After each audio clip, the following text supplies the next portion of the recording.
Olá, meu nome é Astênio Evangelista de Oliveira. Nós estamos aqui na TV Nova Luz para dar sequência a uma série de videoaulas sobre o tema As Drogas e Suas Consequências. E hoje nós vamos falar especificamente sobre o pós-morte do dependente químico. Obviamente que o pós-morte do dependente químico não é um pós-morte criado de modo especial pela divindade para o dependente químico. Entretanto, de acordo com a natureza da vida que nós tivemos na Terra, nós temos um pós-morte que é consequência natural daquilo que nós vivemos, né? Então, pediram-nos que conversássemos sobre alguns subtemas. Um deles seria os prováveis destinos e caminhos dos que desencarnam em cada fase do vício. Se desencarna no início do uso, ou já lá pelo meio, já no final, quando já não consegue mais vencer a dificuldade, né? Então, desencarna em cada fase dessa o que acontece ou o que deve acontecer com esse dependente químico.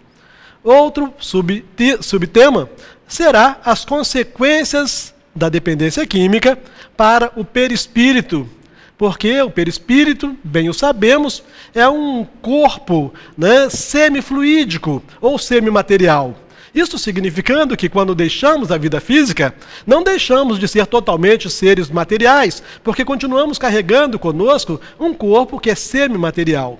Mas as nossas experiências no corpo grosseiro, no corpo carnal, exercem influência direta nesse corpo menos grosseiro ou corpo perispiritual. Então, o que acontece com esse perispírito quando desencarnamos na condição de dependente químico?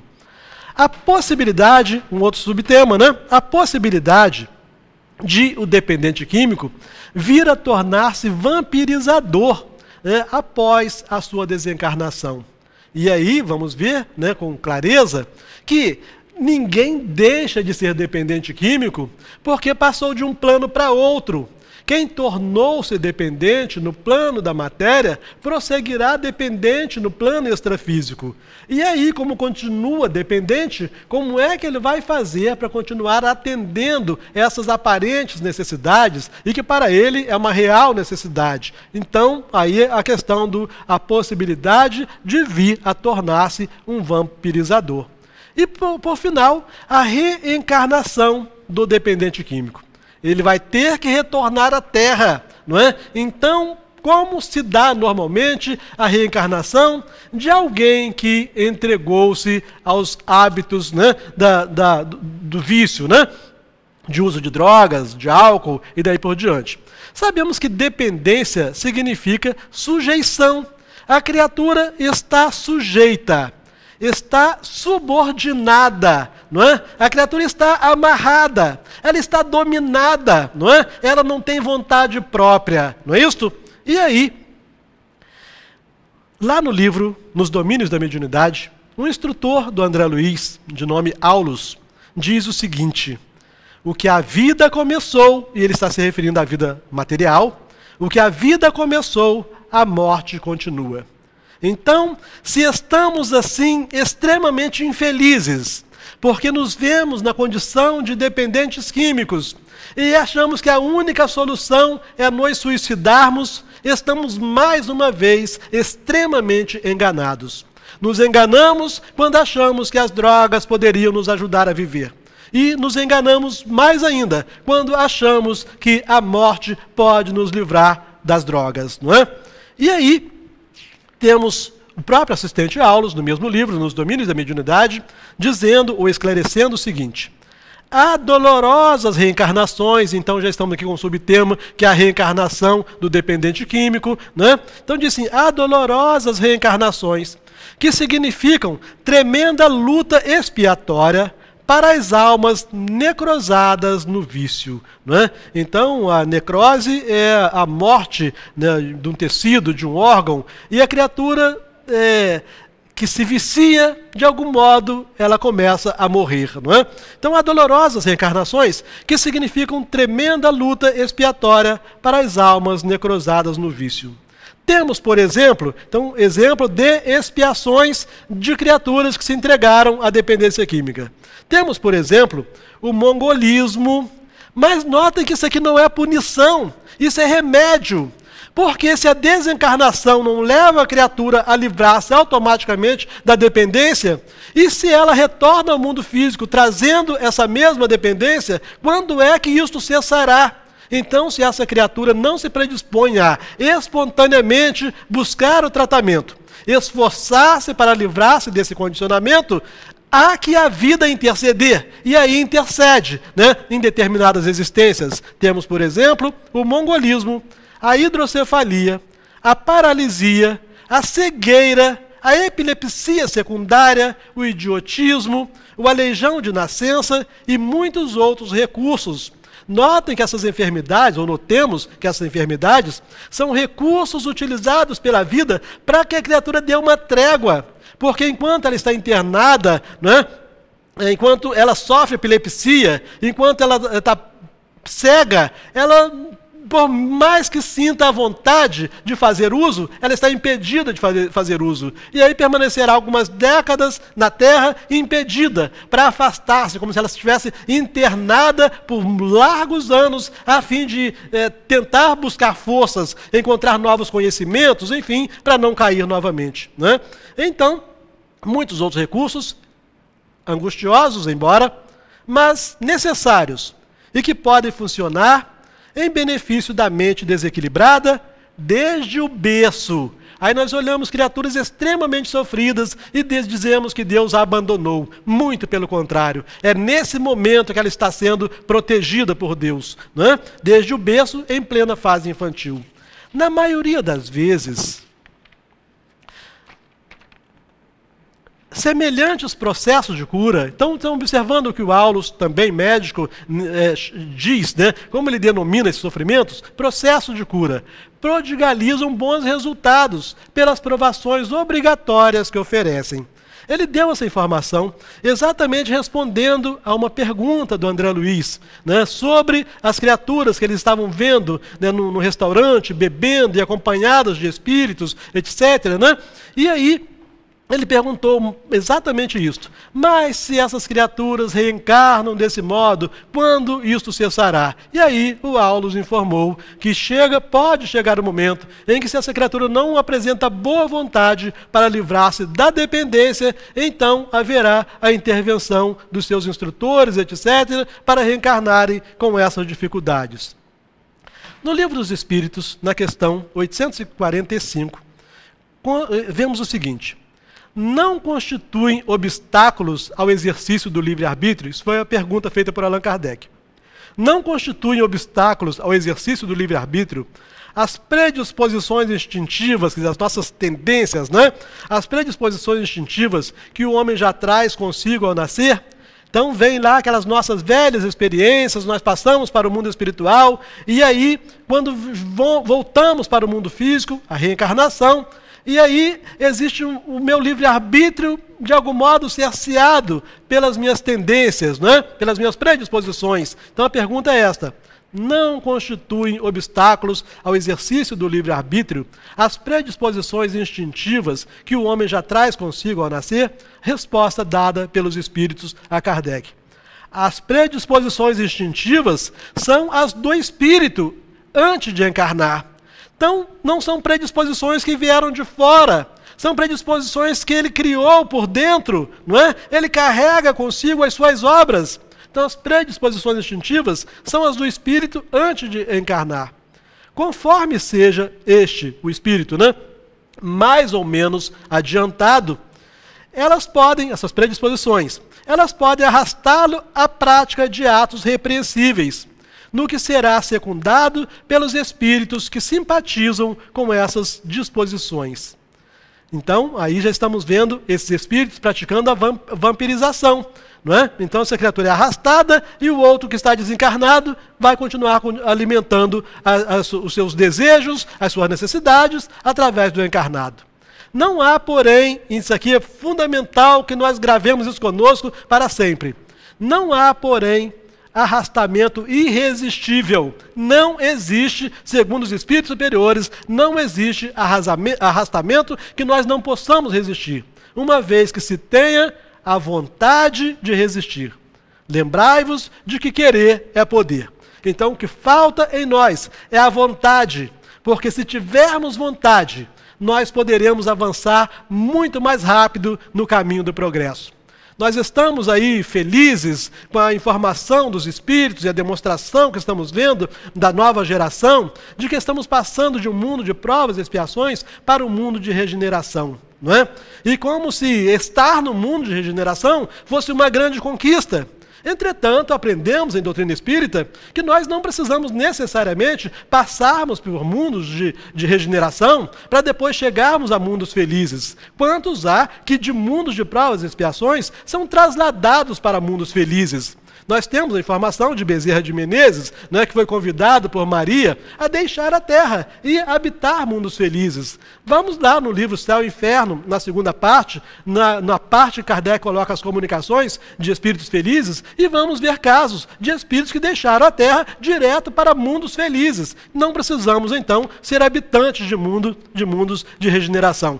Podemos fazer da nossa vida o que nós queiramos, não é? Mas se nós fizermos a parte certa, se vivermos de acordo com as leis divinas, a felicidade é garantida.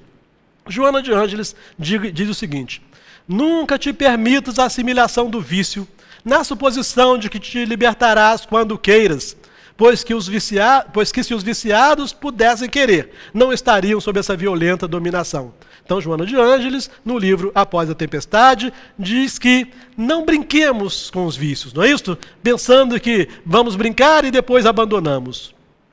No mesmo livro diz ela: não fossem tão graves, por si só, os danos sociais que do vício, decorrem, transformando cidadãos em párias, excluídos da sociedade, jogados por aí, os dependentes de crack, enfim.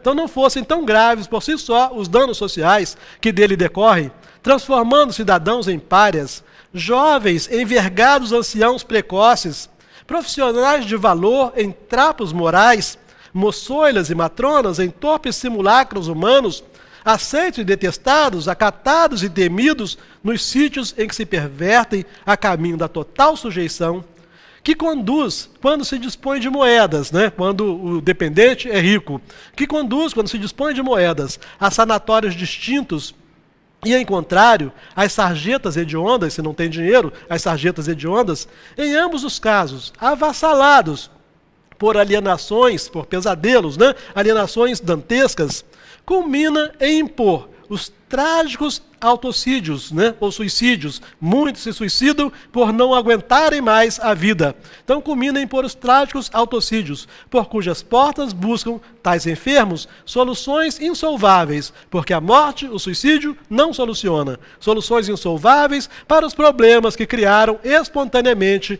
para si próprios. Se espontaneamente criamos o problema, espontaneamente devemos solucionar o problema. Não acontecendo a queda espetacular no suicídio, este se dá por processo indireto. Então, o simples uso, simples passar a noite sem dormir, esse simples fato já é suicídio indireto. Então, não acontecendo a queda espetacular no suicídio, este se dá por processo indireto, graças à sobrecarga destrutiva que o alcoólatra ou simples cultivador da alcoolofilia depõe sobre a tecelagem de elaboração divina que é o corpo. O nosso corpo não é um monte de pedras, não é? O nosso corpo é algo extremamente sensível e que precisa da nossa proteção, não é? E quando vem a desencarnação, o que é também doloroso, não cessa a compulsão viciosa. Então estamos falando sobre o pós-morte do dependente químico, não é isso? Então, e quando vem a desencarnação, que é também doloroso, não cessa a compulsão viciosa, nascendo dramas imprevisíveis do outro lado do túmulo, em que o espírito irresponsável constata que a morte não resolveu os problemas, nem aniquilou a vida. O que ele gostaria era que a vida deixasse de existir, que apagasse o fenômeno da vida, mas não apaga. Pelo contrário, a vida se torna mais forte após a desencarnação. No mesmo livro, Após a Tempestade, de Joana de Ângeles: fixando-se nas estruturas muito sutis do perispírito. Então já a influência da dependência química no perispírito, não é isso? Então fixando-se nas estruturas muito sutis do perispírito. Em processo vigoroso, os estupefacientes desagregam a personalidade, né? Destroem a autoestima. Que prejuízo imenso, né? Um hiato no progresso da criatura, uma paralisação no caminho da evolução. Não é? Porquanto produzem, olhem que informação importante, porquanto produzem, né, as drogas, né? Na memória anterior, nós estamos com a memória das nossas experiências anteriores, né, lá no nosso subconsciente. Então, porquanto produzem na memória anterior a liberação do subconsciente. Então, não bastassem as dores de agora. Estas substâncias levam-nos a trazer à realidade atual as nossas fracassadas experiências do passado. Porquanto produzem na memória anterior a liberação do subconsciente, que invade a consciência atual com as imagens torpes e deletérias das vidas pregressas. Então, a criatura começa a falar dos seus pesadelos, né? Das imagens terríveis, né, que vê durante a noite, né? Enfim, mas essa criatura está abrindo as comportas do passado. E aí ela começa a ver todas as suas experiências terríveis do passado. Então, invade a consciência atual com as imagens torpes e deletérias das vidas pregressas, que a misericórdia da reencarnação faz jazer adormecidas.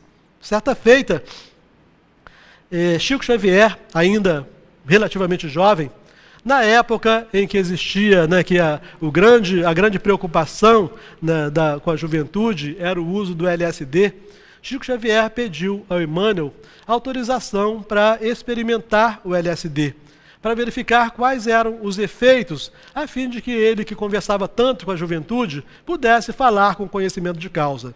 Emmanuel não autorizou e disse que no momento mais apropriado, ele traria da espiritualidade uma substância semelhante ao LSD, para que Chico experimentasse.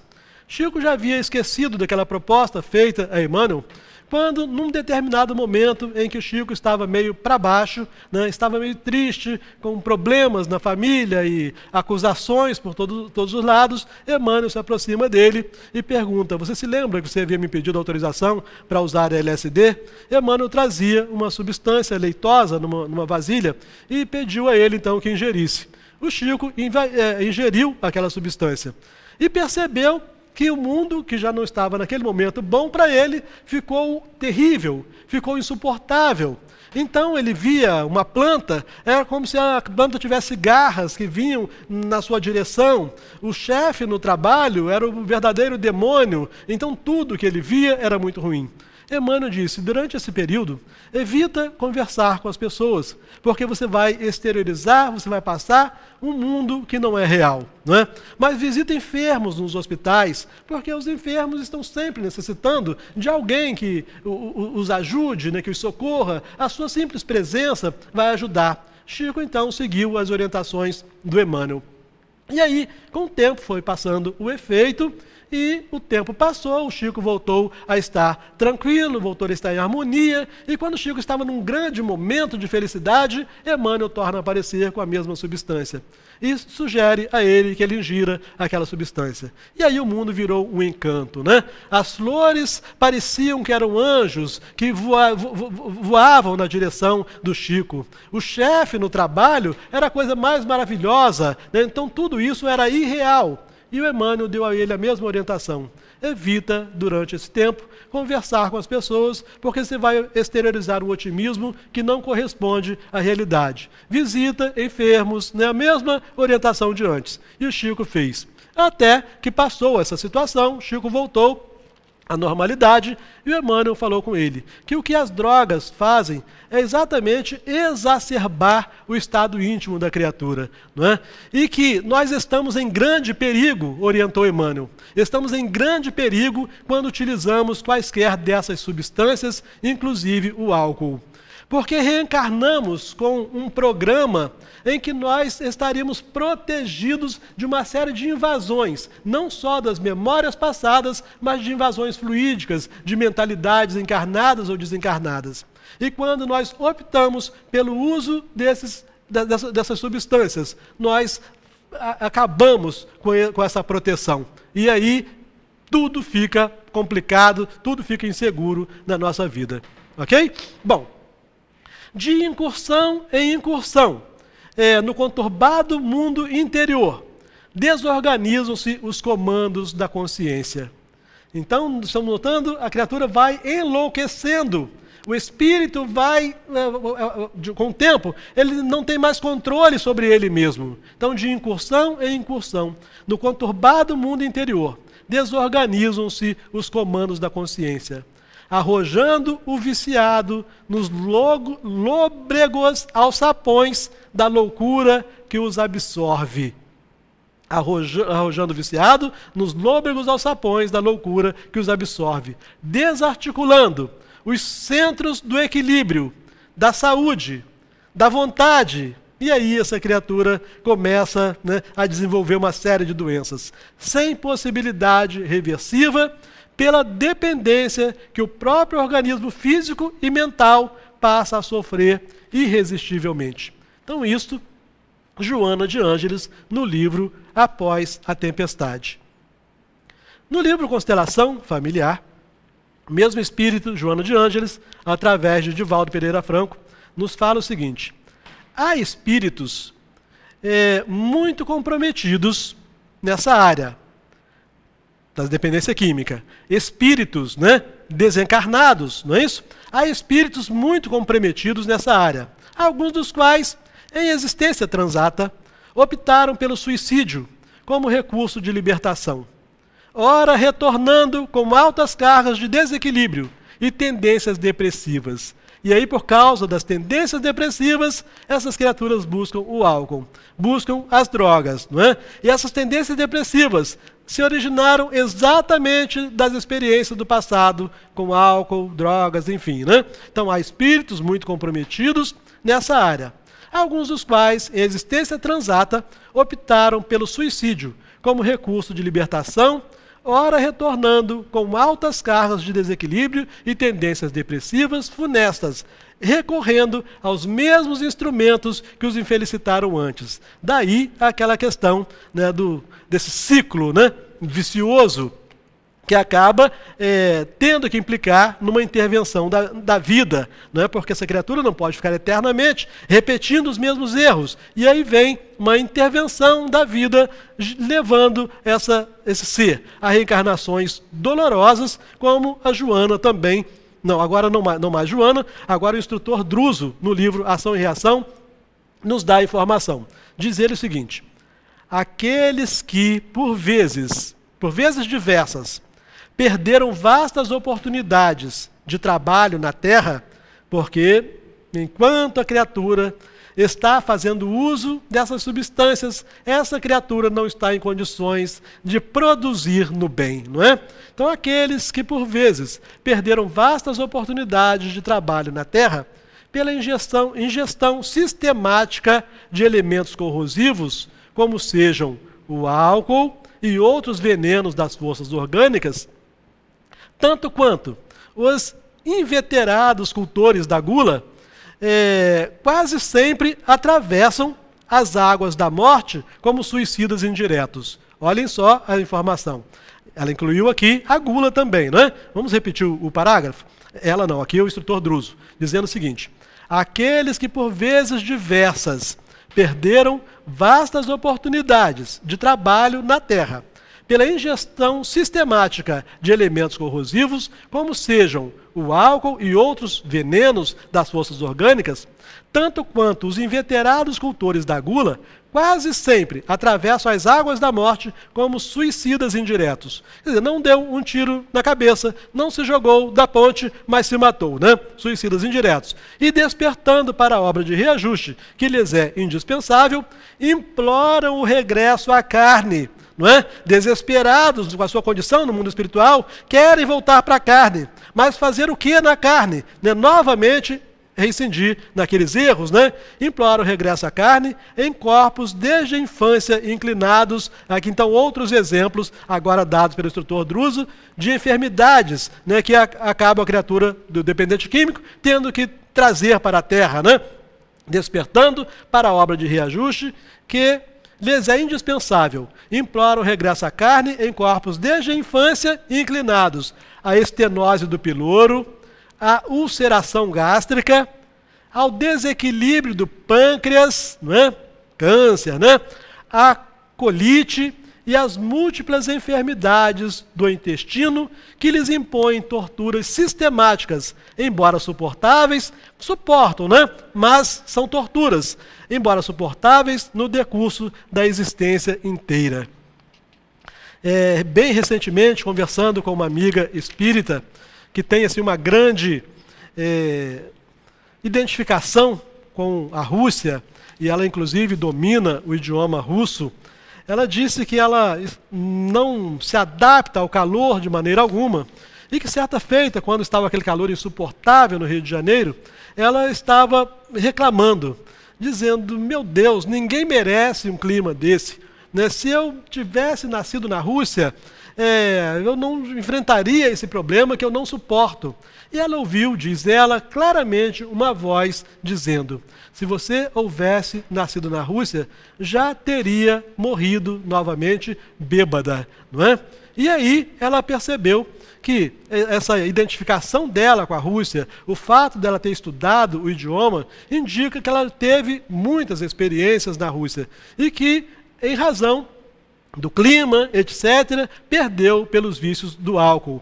E ela disse que é interessante, porque na presente existência, ela já está com mais de 60 anos de idade, nunca bebeu um gole de nada, nunca usou álcool, e o seu fígado é totalmente estragado, né? Então nós estamos verificando que essas dependências, né, esses usos, eles afetam o organismo físico, afetam o organismo espiritual, e depois esse organismo espiritual afetará o novo organismo físico. E nós retornaremos à Terra trazendo as consequências daquilo que fizemos no passado. O caminho, portanto, é fazermos agora o melhor, para termos o melhor corpo físico, termos o melhor corpo espiritual e corpos físicos futuros muito mais brilhantes, muito mais saudáveis. Que Jesus nos abençoe.